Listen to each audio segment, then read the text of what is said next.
a passionate instigator and dynamic problem solver. Dr. Kevin Ross Emery, the host of the Dr. Kevin Radio Show, will be taking you outside the box, behind the curtain, and identifying the load of BS we are fed every day. And now, Dr. Kevin. Hello, and welcome to the Dr. Kevin Show here on OMTimes. Remember, we are a live call-in show, so you can call in at 202-570-7057. Again, that's 202-570-7057. Remember, you can be part of the conversation. As long as your comments or questions are respectful, they don't have to agree with mine or this week's guest co-host, who's always our guest co-host on the first Thursday of every month, except for when he occasionally bags out on me, but it doesn't happen too often. He does value his life. No threat intended. Matt Connarton from Matt Connarton Unleashed, 95.3 WMNH is his regular 4 to 6 drive time show, and you can catch it online at mattconarton.com or IPMNation.com, or I'm sure there's probably 5 other handles you could reach it at, but reach it at one of those two because I'm not going to say them all. Yeah. Matt, welcome. How are you? I'm doing okay. How are you doing?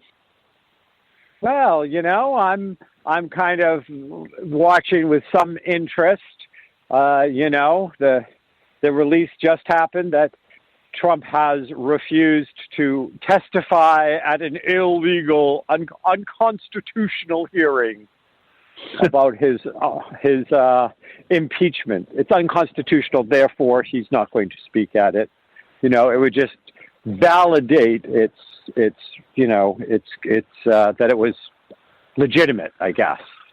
Right. Though, I don't know how Trump would ever actually recognize anything as legitimate if it bit him in the... So, how are you these days? I'm good.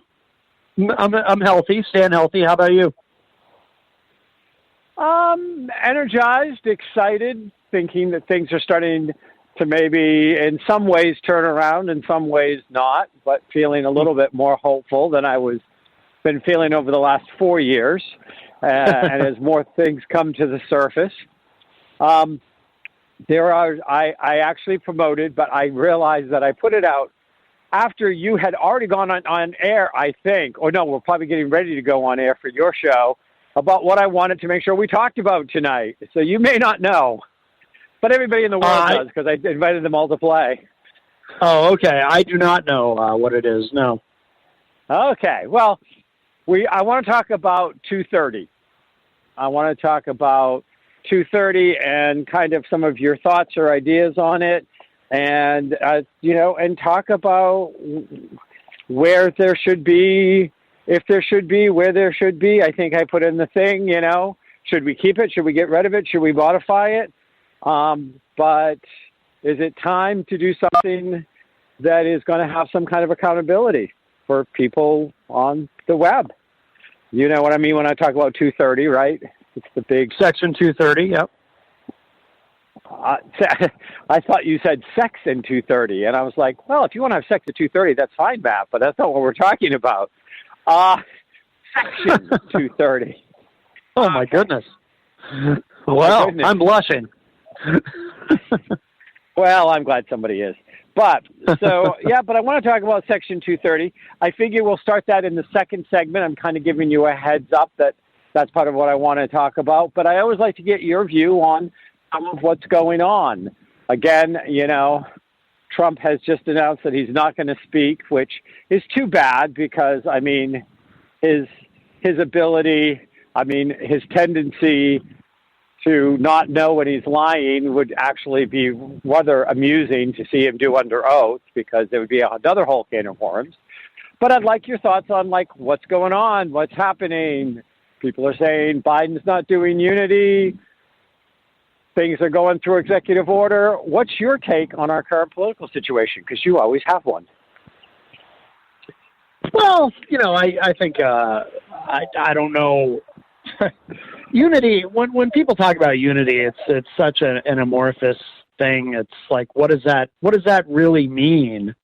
You know, I mean, I think it probably means different things to different people. And of course, you know, to Republicans, unity would probably mean ideally that, you know, Biden just acts like a Republican instead of a Democrat, I suppose. I mean, you know, when people talk about unity, it's one of those things that it sounds nice, but when we're more politically divided than ever and more polarized than ever, it's only that. It's something that sounds nice.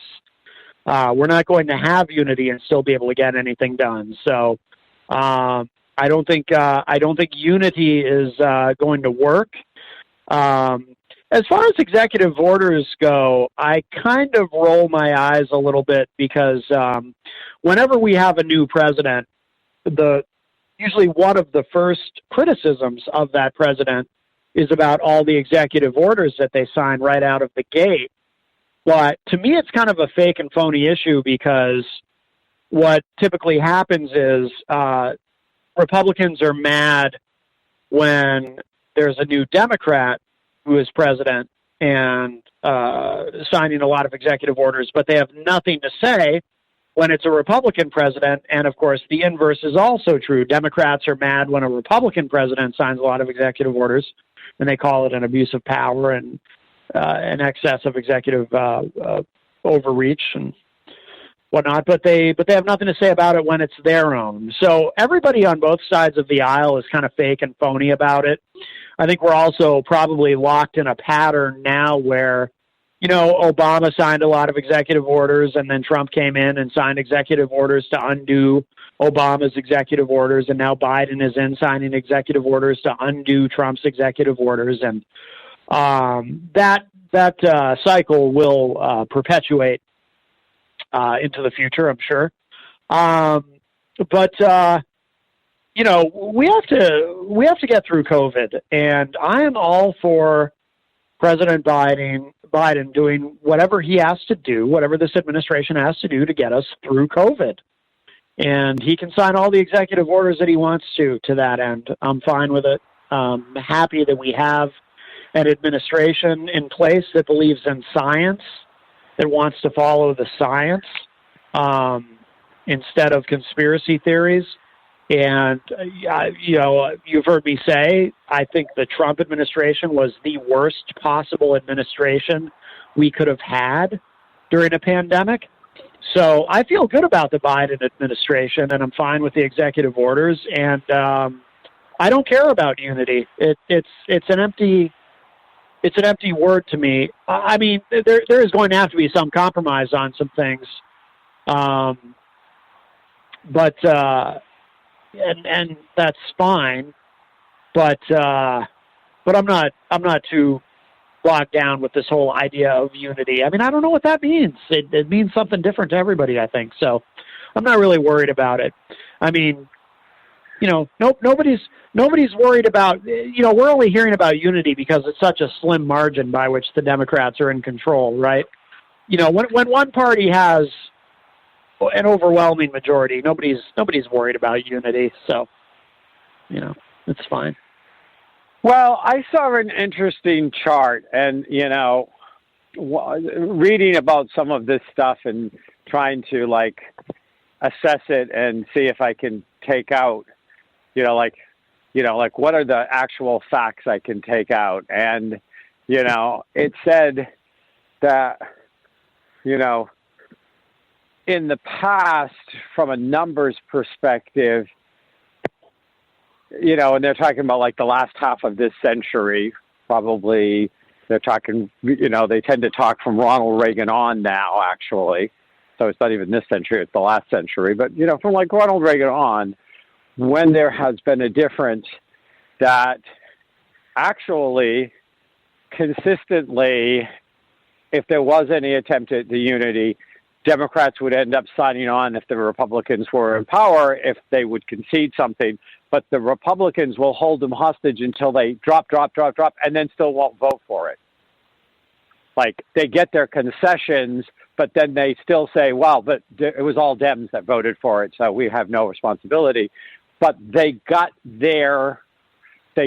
some of what they wanted because the Dems were stupid enough, and I'm going to say it this way because they've done it over the last, they did it at Clinton and they did it with Obama, and, that they'll spend 8 or 9 months going back and forth trying to get Republicans to say, okay, we can support this bill, and then it comes up for vote and they don't vote for it.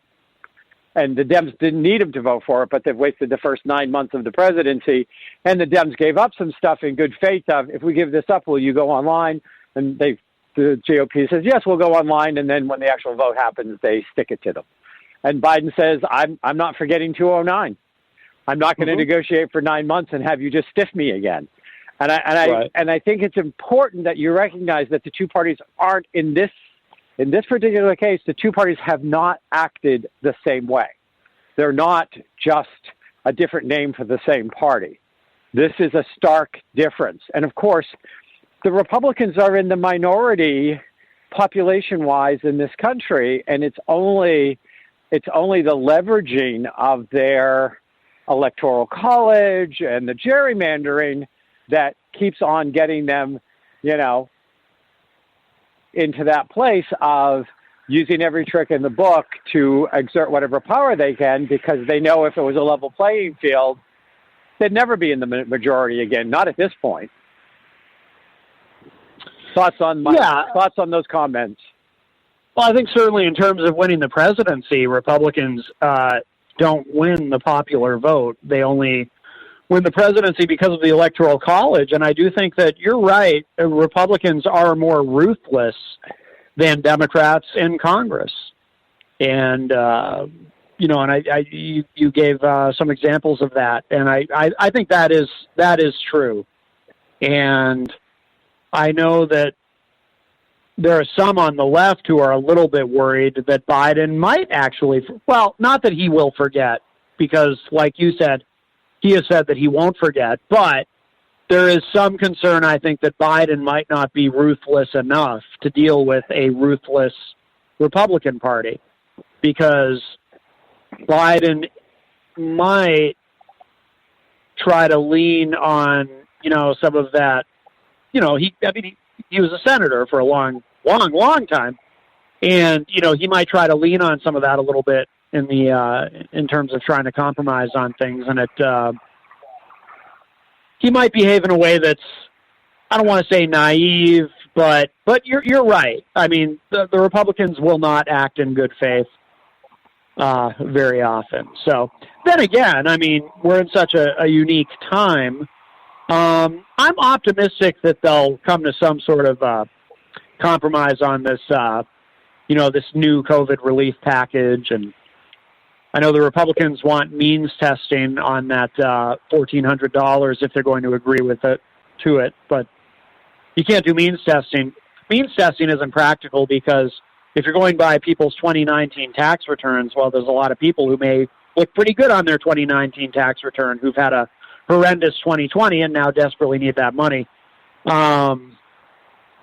But I think your point is correct. The two parties have not behaved equally on this, and the Republicans historically have been far more ruthless. Well, I think that, part of this thing is that we make the mistake of sometimes, and like you, up until Trump got elected, I was actually a declared independent.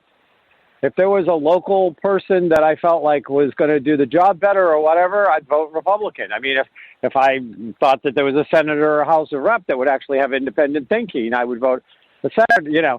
I had my problems with Bush. I had some problems with Obama. I mean, I think there is no such thing as not having a president you don't have problems with. No one's going to do it exactly the way you want it or back up or put the resources or whatever. That said, I always held on to, for a long time, just being an independent.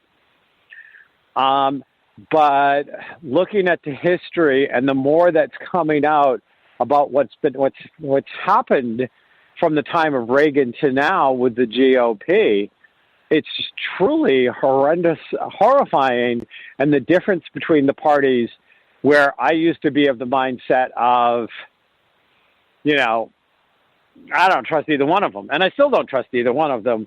But the GOP I just have no respect at all left with their current game plan. I mean, like little little temper tantrum things, which I don't know what it buys them. Like Lindsey Graham not allowing Merrick to go up because of this not getting the 50-50 thing, and McConnell coming out and saying, well, we're gonna put on so many riders and so many men, and we're gonna tie this up in any way we can to make it fail if you don't give us what we want on the COVID package. I mean, like, that has nothing to do with the suffering of the average American. Nothing. Right. At all. I mean, there are a lot of people out there that are truly in the worst position they've ever been in their life, beyond their control, and need the government to step up, and cities and states. And I'm horrified of the GOP stand of, and I've read reasons why, and I will be interesting to see how you feel, or if you think they're correct or not from your perspective, but that the cities and states shouldn't be bailed out, who have been as ravaged by the COVID and the additional cost and the lack of support, especially around the vaccine, to the government, that they don't want to bail them out. And why do you think that is? Why is the GOP so adamant on it? I'd like to hear what you say. Well, they're trying to look, there's a Democrat in the White House, so now the GOP is trying to look like fiscal conservatives, because that's what they run on, is we're the party of fiscal responsibility. But it's all BS, because when there's a Republican in the White House, they don't care about fiscal conservatism at all. And they're perfectly happy to run up the deficit. But now that there's a Democrat in the White House, they have to look like fiscal conservatives again. And so, they're going to oppose bailing out. Well, they're going to oppose spending money. They're going to oppose this relief package being as big as it should. And they're going to oppose bailing anybody out. It's all marketing. So one of the things that I heard, and we'll be right back this week on the Dr. Kevin Show with Matt Connarton from Matt Connarton Unleashed, discussing some of the politics of the day, and we're going to discuss Section 230 when we get back.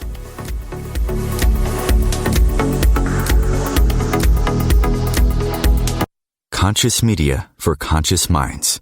OMTimes. Have you ever wondered how to change your love paradigm? The secret key is finding a love partnership, not just a regular connection. How do you find these?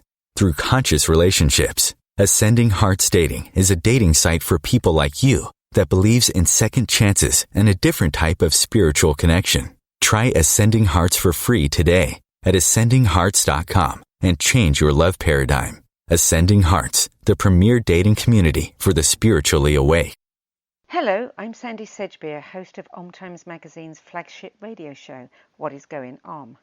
My passion is sifting through information, research, and innovations from new thought teachers, speakers, and researchers, pushing back the boundaries of what we know about life, energy, metaphysics, and the universe.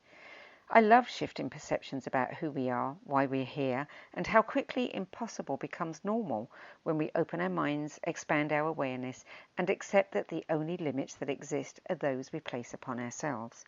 So if you're the kind of forward-thinking, eager investigator of what lies beyond the current reality that most perceive, why not make a date to come play with me in the field of possibilities at 4 p.m. Pacific Time, 7 p.m. Eastern Time every Thursday, and together we can discover what's really going on.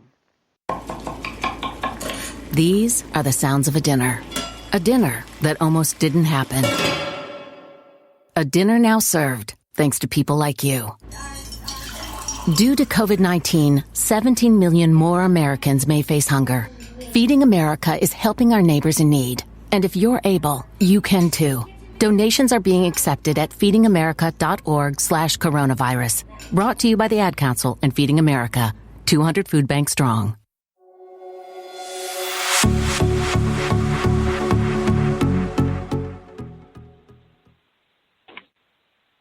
Hello, hello, hello, and welcome back to the Dr. Kevin Show here on OMTimes, where, wait for it, we're changing the world one Ohm at a time. And here on the Dr. Kevin Show, first Thursday of the month, we have Matt Connarton from Matt Connarton Unleashed, who has a drive time show 4 to 6, Monday through Friday on 95.3 WMNH.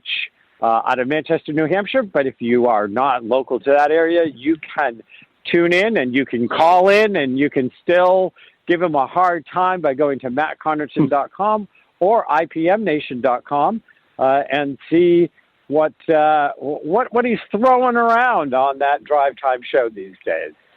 Matt, welcome back. Thank you. Good to be here. So, we know that again. We were talking somewhat about noting some of the core differences at this point that has evolved out of the GOP and the Democrats very differently. And of course, you say they play more ruthlessly, and I absolutely agree. And the evidence of the things that they've done and the promises they've gone back on consistently backs that up, just from the reality of you just look at the numbers. You just look at, it's not hard to prove. It's not an opinion. So from that being said, them becoming a minority party that keeps on ending up in the majority, how broken is our system? That the minority are getting to rule because we let them jury rig things. We did get a Democratic president this time, and we got Democrats in both houses, at least till 2022, even if it's by a narrow margin. But what's our way out of this? What do you think our way out of this is?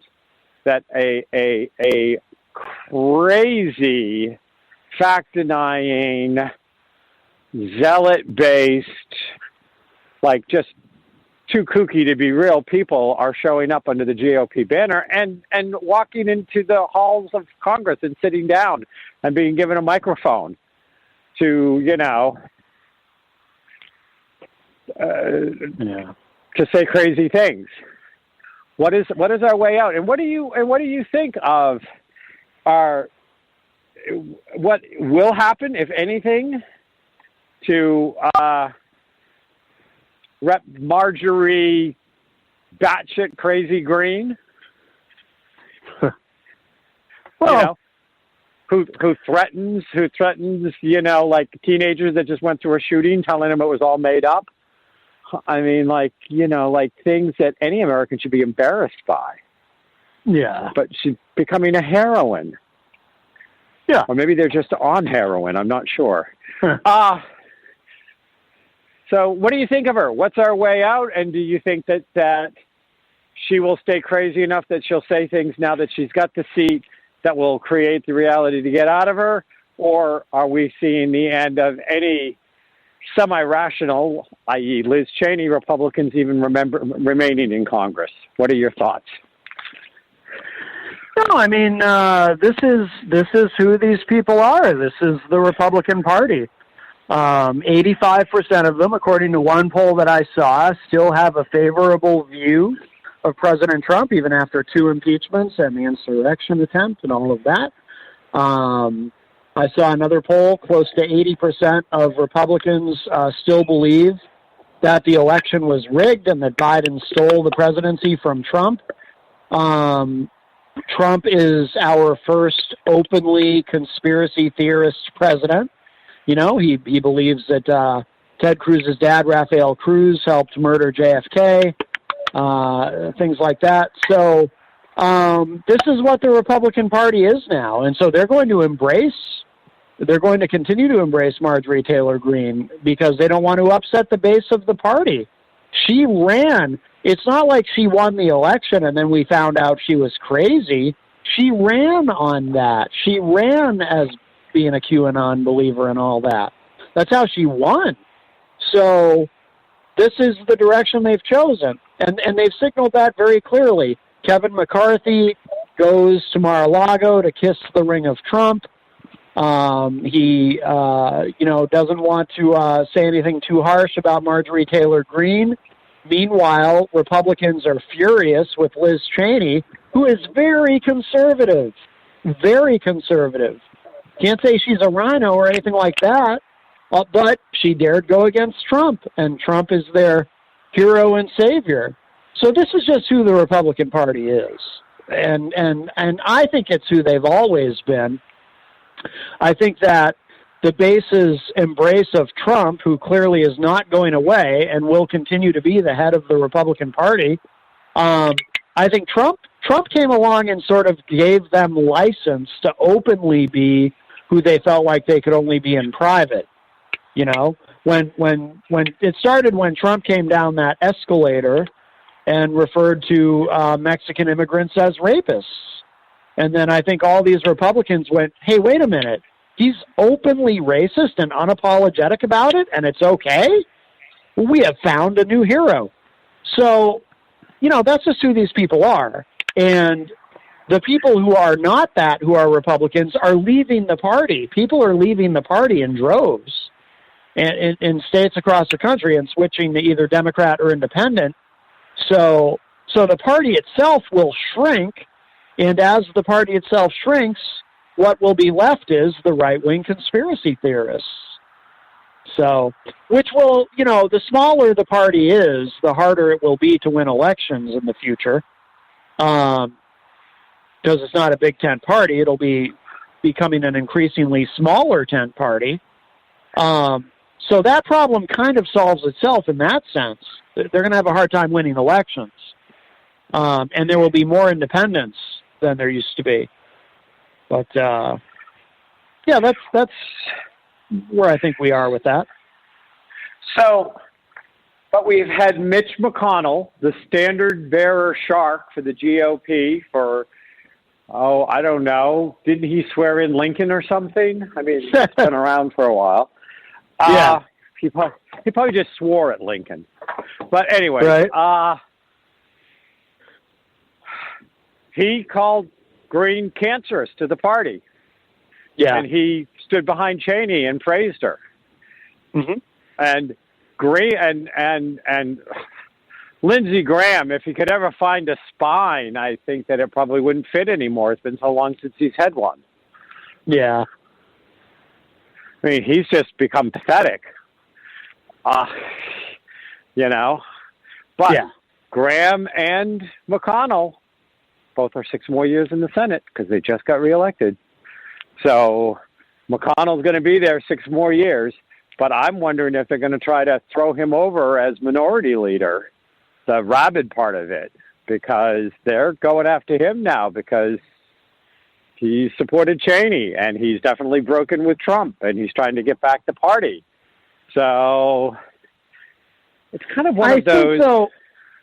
Go ahead. I think he serves a purpose, though, to them in that he can be there to sort of try to attract or to keep those Republicans in the party who are not okay with QAnon and all that. They can kind of point to Mitch McConnell and say, well, look, one of our most powerful Republicans is still a reasonable mainstream institutionalist. So we're not all crazy, see? So I think he serves a purpose to them. And I think that's why he said what he said. I mean, he may sincerely believe that on some level because he is an institutionalist, but I think he also knows, I think it kind of helps the Republican Party to look less crazy so that independents like me, for example, might yet vote for a Republican in the future. I mean, probably, in my case, probably not. Chris Sununu, our governor, is probably the last, the way the party's going, probably the last Republican I'll ever vote for. The rest in this last election, I voted all Democrats except for our governor. But, so I think McConnell saying and doing that serves a purpose for the party that even those who don't necessarily agree with what he said appreciate the purpose that him saying it serves, and he is safe. He's not, he won his election. He's good for 6 years, and at his age, he's pushing 80. It might be his last term anyway. So he's got nothing to worry about. He can afford to take the hit. Yeah, but the crazies are crazy enough, and Trump is vindictive enough that I can't believe he's not going to go after McConnell after McConnell has, pulled these, quote unquote, pulled these stunts in Trump's eyes. And if Trump declares Mitch McConnell as, non gratis and throws him to the sharks for feeding, I don't know that they're that strategically intelligent. Oh, I think McConnell is. Yeah, definitely. And the thing too is, McConnell might be banking on, what's it matter, because Trump might very well end up in prison. So that's the thing. It could go either way with Trump. He might continue to be the most powerful Republican in the party because he is so loved by the base. I mean, it really is a cult. They do worship him, and he may run in 2024. But on the other hand, that's assuming he stays out of prison. I still think at some point soon, the state of New York Attorney General's office is going to indict him. I think there's a very good chance he does end up in prison, and then that's it. It's over. Yeah. Well, and that may be what McConnell is counting on, that once Trump goes to prison for something and can no longer run the party, of course, he may try to run the party by putting one of his children running the party and say a vote for them is a vote for me, and I'll be right in their right ear and blah, blah, blah. But none of them have the cult personality to quite pull off what Trump does. Not that I've seen. Right. But, so it's kind of interesting. So I would like you to tell me what you think of 230. I know you're familiar with it. I know Section 230. Good, bad? Should we change it? Should we modify it? Should we leave it alone? I'd like to hear all your thoughts on it first. And again, remember, callers, call in at 202-570-7057. Well, Section 230 is the one issue I can think of where Trump and Biden actually agree. They are both, for different reasons, in favor of getting rid of it, or at least changing it. And I actually disagree with both of them. Section 230, if it's, for those who don't know, it protects these social media companies from being liable for things that users post on them. So say for example, a user of a social media service were to post something under their account that somebody else decided was libelous or slanderous or something, and wanted to go after them, they can't sue. You can't sue Facebook for what an individual user said on Facebook. I think that if you repeal Section 230, and then these social media companies can be held responsible, legally or civilly responsible, for what their individual users post, I think you might destroy social media. I think that these companies, they're private companies. They have a right to police what goes on their sites, and they do. Twitter banned Donald Trump for life. So they can take, and others as well. So they can take action, and they do. But I think if you make it so that they are held liable and responsible for anything anyone posts, I think that's a nightmare scenario, and I don't like the idea of it. And I think that protection needs to remain in place. I think you really run the risk of destroying social media if you take that protection away. I don't think these companies should be, if people are doing things on social media that are inciting violence, for example, I think Facebook and Twitter and YouTube and, they do take action if it comes to their attention, and they will ban people and they will remove content. So they're already doing that, but to make them liable for it, I think is unworkable, it's impractical, and I think it's incredibly dangerous to social media. So that's my opinion. So a lot of focus has been on 230 and the fact that it has allowed, and let's face it, it took a way over the top set of incidents to happen before some of those platforms started doing any kind of real editing. If it was a world leader or a politician, they could say anything they wanted because they had followers and they brought in people, and people are what they get to charge their advertisers for, the amount of traffic that's going through, and they didn't give two shits about morality for a long period of time. I don't think the policing thing, I think the policing thing came when it was desperately clear that they could lose all their rights if they got included in a overthrow of the government legal case. So I think that, they did what they needed to at the last minute to cover their ass. So I don't see that they've done long-term policing on any of this. And, one of the things is, we'll be back to finish talking about 230 and see what else goes on as I weigh in on 230. And again, if you would like to weigh in on Section 230, keep it, change it, or modify it. 202-570-7057 right here on the Dr. Kevin Show.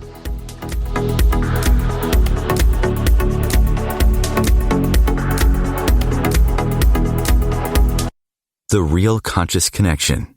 OMTimes Radio. IOM FM.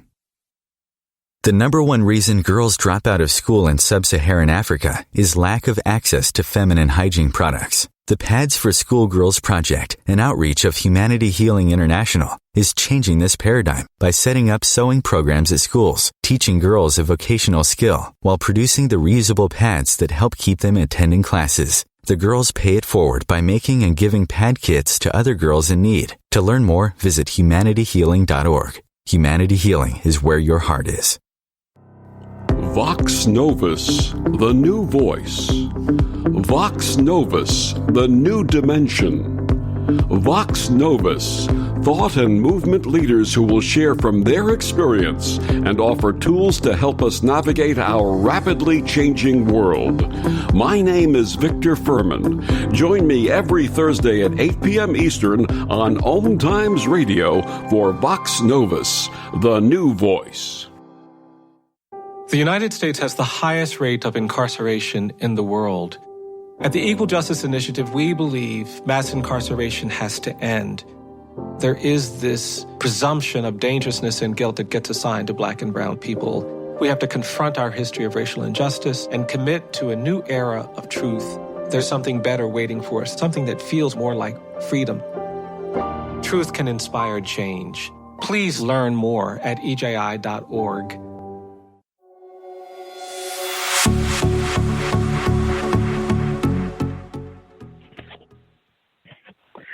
Hello, and welcome back to the final segment of the Dr. Kevin Show here on OMTimes. It is the last Thursday, the first Thursday of the month, It's the first Thursday of the month, and I have Matt Connarton from Matt Connarton Unleashed, who has the Drive Time Show 4 to 6, Monday through Friday on 95.3 WMNH. And you can listen to that if you are not local to the Manchester, New Hampshire area by going on to mattconnerton.com or ipmnation.com. And you can listen to the show live, and you can type in, call in, or send smoke signals with your questions on Matt Show to Matt, and he answers them all. He may not get any of them right, but he answers them. That's our boy, Matt. Matt, welcome back. Thank you. Good to be here. I know you just love my votes of confidence. No. So, on one hand, we're talking about 2:30, and I do want to remind people, 202-570-7057. Please feel free to weigh in on this conversation. We'd like to hear what you have to say. This is one of the hot topics that's going on right now these days. So what I do want to say is, though, I think that there is some kind of need for either something additional or modified in place. And, I'm not here saying that I think that they should be completely liable for what everybody and everything posts. On the other hand, I think that there's great damage that's being done on a much more in-person level, that there is a lack of things in place to prevent or to deal with. And I am going to reference the fact that, one of the things is I have recently decided that I miss looking at a newspaper that's actually a paper. And I've started getting the New York Times again, and so I've been reading some stuff. And I recently read an article in the New York Times, which kind of led me to want to talk about this on the show, which were about private people's lives that were ruined by anonymous people who were seeking out vengeance. This one woman that they kind of highlighted on, I think there was something like over a dozen people's lives that she had really ruined on social media by posting lies under anonymous this has been going back for 4, 5, 6 years of these people having to spend money with lawyers and having to do things and not finding out who the person was because they could sign up on these places and they wouldn't share who the person actually was, and they're not legally obligated to. But, being mad at an ex-employer and then basically spreading through all of social media that they're a pedophile, and going after every member of their family that was on social media, costing some of them jobs and opportunities because they Googled their name and the first thing they came up with was that they were a pedophile or that they were a scam artist, and printing really horrible stuff. And she did this to more than one person. And as I researched it more, it is not that uncommon that you have somebody that is enough computer savvy and that finds enemies everywhere that they go, with every boss they work for, every interaction, and they go on and they just concentrate on ruining their lives through social media. And even with all the proof in the world, these social media companies refuse to take the posts down. And they would not help identifying this. And I'm thinking there is something very wrong about this as well. Yeah. So I don't know exactly. We all go to the inflammatory and the whole crazy, claims and, Jewish-based lasers coming from the sky and, Democrats bathing in blood while they're doing, child sacrifice rituals. I mean, who believes this shit? Do they have 2 IQ numbers? Do they have 2 numbers in their IQ, or is it just a single digit? I mean, some of it is so crazy that you couldn't even put it on the National Enquirer. Right. But I'm talking about individual people's lives who lost jobs, lost opportunities, had to spend hundreds of thousands of dollars to chase down somebody who was just being vindictive, using a computer in a library, and still say, and getting warnings from the judge. I mean, this woman was a real psychopath. But as I read the article, I looked along, these are becoming more and more common cases. And you and I have talked about, you can be a bully when you can hide behind anonymity. And so, again, do we need to have something more in place? Should there be something in place that says if you challenge what somebody said, and that person, you actually get the contact information of that person. You get told who it is so that you can sue them for libel. You can go after them. I mean, there are things in place that you can do if it's not all hidden in, we have no responsibility, we cannot share that information. It's all. How many people would say so much less if they knew their name was attached? And is it time when we see average people's lives getting ruined like this, besides the bozos in Washington and, you know, all the other places these nutcases come from, but it's hurting individual people, and it's giving a voice and a microphone with no accountability, no what I consider reasonable accountability for the victims. Mm-hmm. So that's my question. Maybe it's not changed 230. Maybe it's putting something else in place. But should there be something? Should there be some accountability? And no, I mean, I don't necessarily want to see people. Well, I've had my days. I've wanted to see people sue Facebook. But I don't necessarily want to see people suing Facebook or Instagram or Twitter. Right. But I want some level of accountability. And I want that when somebody, you know, I mean, yes, they finally came down and said, if you're talking that the election was stolen, we've proven. And, of course, I love all these lawsuits that now, you know, that are going after Fox News, 1.8 billion, 1.5, Giuliani. And they're going to have to settle some of these out of court because I think they probably got pretty good cases because they're pretty well documented in saying things that were fraudulent, that hurt their business, that was not true. But so this is the question. This is why I'm bringing up the 230. This is just the doorway we look at. And I don't think that that's a clear yes or no. And I understand that protection. But do we need some level of accountability? And that's what I'd like your thoughts on. Yeah, I mean, you should be able to find out if someone's posting things that are libelous or slanderous about you. You should be able to find out who it is so you can address it. Absolutely. I mean, I would assume those policies are already in place, but maybe not. No, they're not. Oh no! If you read the story that I read in the Times last week, it would make you physically ill at some of the stuff you get away with. And the companies say, nope, we're not going to take it off. That would be interfering in the flow. We don't care. No, you're not a convicted pedophile. We don't care. You're not. We're just leaving it up, and you can't go after us because of 230. People get to say whatever they say. We have no responsibility. And I don't think that's correct. I think there is some responsibility that has to be there. If somebody has said something and you challenge that it is libelous, that they must provide the contact information, and nobody gets to be anonymous on the web and get away with saying libelous things and ruining people's lives. Yeah. I mean, I know on Facebook I was going to say, I know on Facebook you can report someone's post, and they're usually pretty aggressive about taking things down, I think. But no, I agree with you.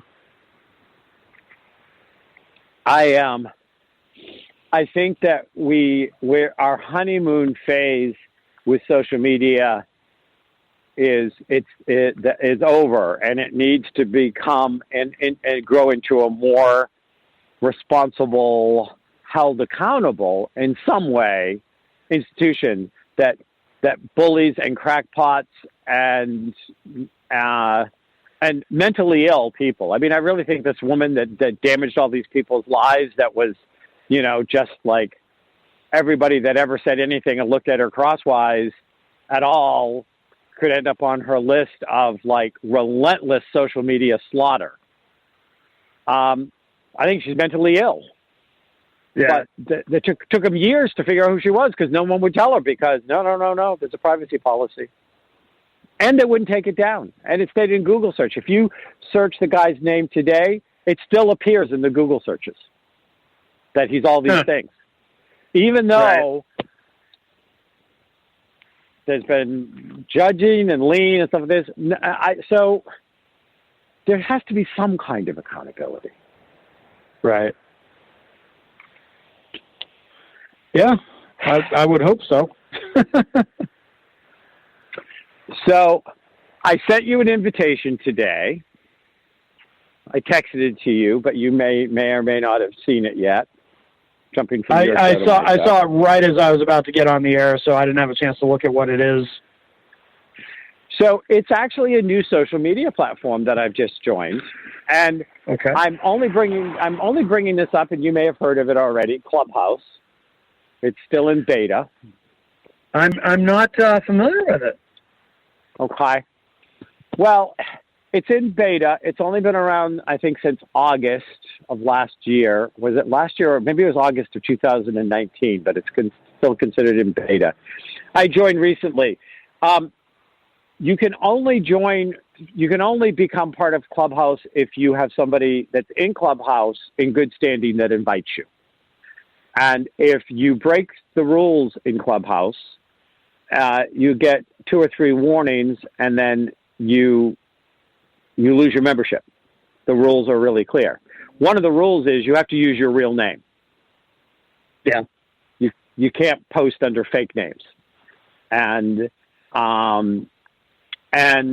then you can't do inflammatory, like you can't do things that are meant to be inflammatory, that, are clearly just, meant to stir people up, just so you can get them to show up at your rooms. And if you recommend somebody and they go south and they have to be removed, I'm not sure exactly. I think it's 2 or 3. If you have 2 or 3 invites of people you've sponsored and they've gone south, you will lose your membership to be part of this club.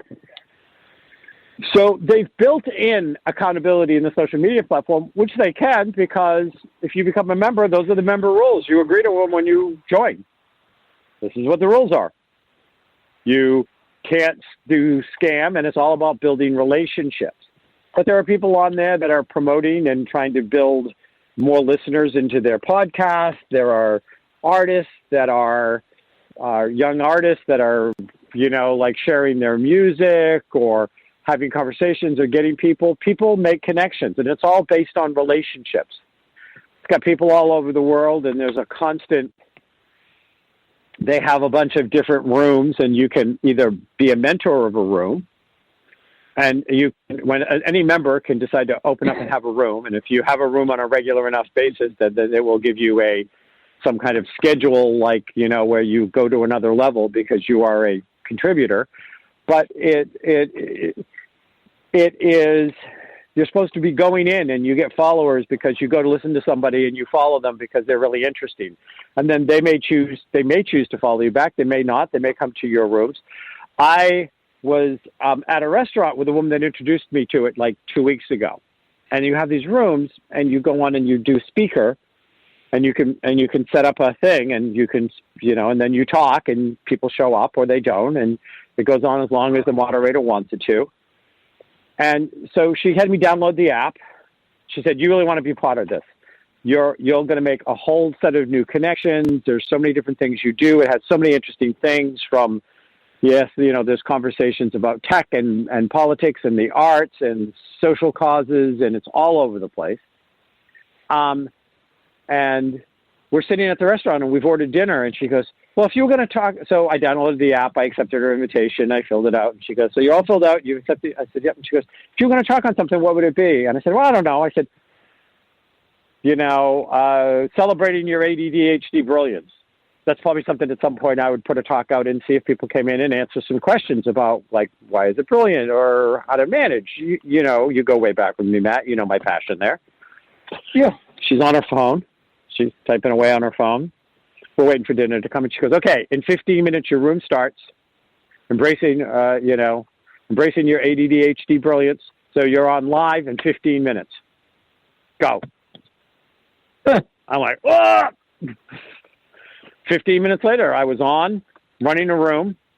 I had 6 people that came through. I only kept the room open for like 15 minutes because I was doing it while I was trying to, and I answered a few questions, talked to a few people. Everybody that came through ended up following me because they liked what I said and liked what my write-up was. Yeah. But it is about building relationships. And they had some of the things in the platform, which, again, when I was reading this article, it feels like it's the next level of social responsibility in social media. Like if they don't tape anything and keep it, but if somebody reports that somebody is engaging in inappropriate behavior, they will tape that talk. That talk will get set aside until it can be reviewed by the ethics committee. And then once it's reviewed and they make a decision and they go after the person, they tell the person that what the behavior was that was unacceptable and basically give them a warning or not, then they destroy it. So nothing is kept. It's not forever out there. So anyways, we can talk about more about an outline, but I see that this is the way. I think that you're going to see more that there will be more socially responsible social media platforms that not socially responsible as in social justice or taking care of the planet, but are going to be more responsible for what goes on their platforms and really hold that what we've just seen happen will never happen on those. I think that's the next level, and that's why I bring it up. Okay. We can talk offline more about why I sent you an invitation, but I think it's something that would be very interesting to you and Jenny. So, definitely. So that is the end of this Dr. Kevin show. We will be seeing Matt Connarton again in a month, if not sooner. We never know when Matt may decide to pop his head in.